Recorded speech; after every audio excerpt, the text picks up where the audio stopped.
बच्चों, ये पाठ 8 गणित में चतुर्भुज का है।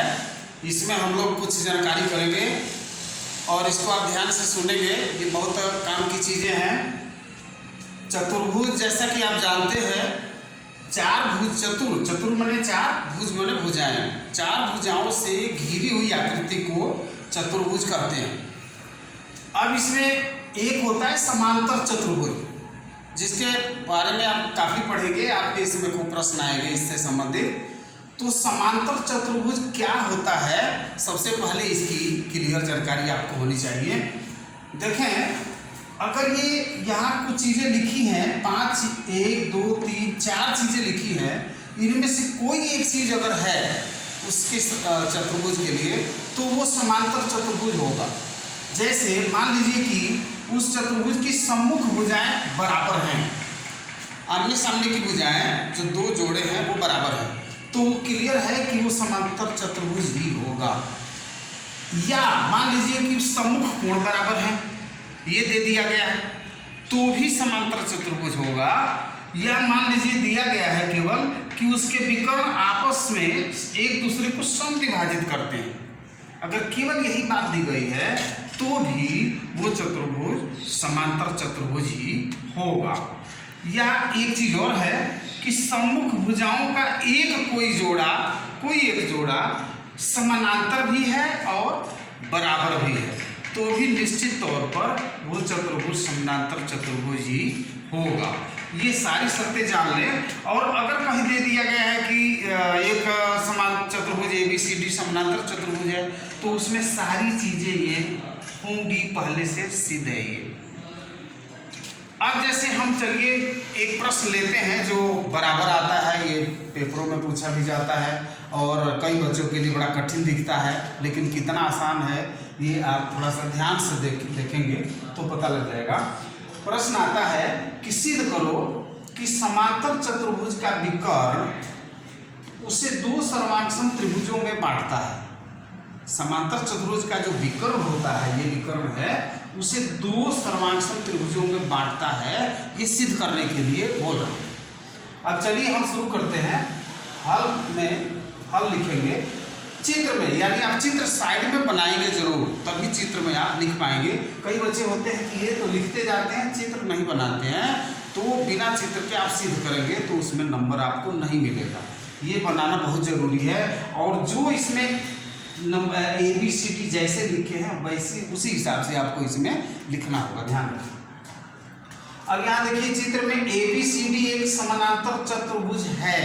आपको क्लियर है कि ABCD दे दिया गया है कि ये समानांतर चतुर्भुज है, तो सिद्ध करना है। तो समानांतर चतुर्भुज की सारी शर्तें आप ध्यान रखेंगे इधर की, और उससे हिसाब से आप इसमें प्रूव करेंगे। तो इसमें जिसका विकर्ण DB है, DB विकर्ण भी बता दिया गया, तो हमें सिद्ध क्या करना है, इसमें दिया है कि सिद्ध करना है त्रिभुज ADB।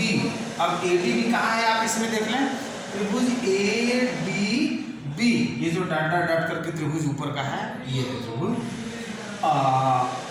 सर्वांगसम होगा त्रिभुज DCB के, त्रिभुज DCB ये नीचे वाला, इसके सर्वांगसम होगा। ये दोनों एक दूसरे के सर्वांगसम होंगे, ये हमें सिद्ध करना है। अब इतना लिखने के बाद देखिए हम इन दो त्रिभुजों को लेंगे, त्रिभुज ADB और त्रिभुज DCB में। अब आप कई चीजें इसकी देखेंगे कि क्या क्या बराबर है, क्या कैसे है, सिद्ध करने के लिए जो सर्वांगसम त्रिभुज के लिए होता है वो चीजें हम खोजेंगे। अब इसमें आप देखिए क्या दोनों में कुछ मिल सकता है जो बराबर हो। तो देखिए आप जानते हैं कि सर्वांगसम त्रिभुज की जो सम्मुख भुजाएं होती हैं वो समानांतर और बराबर होती है।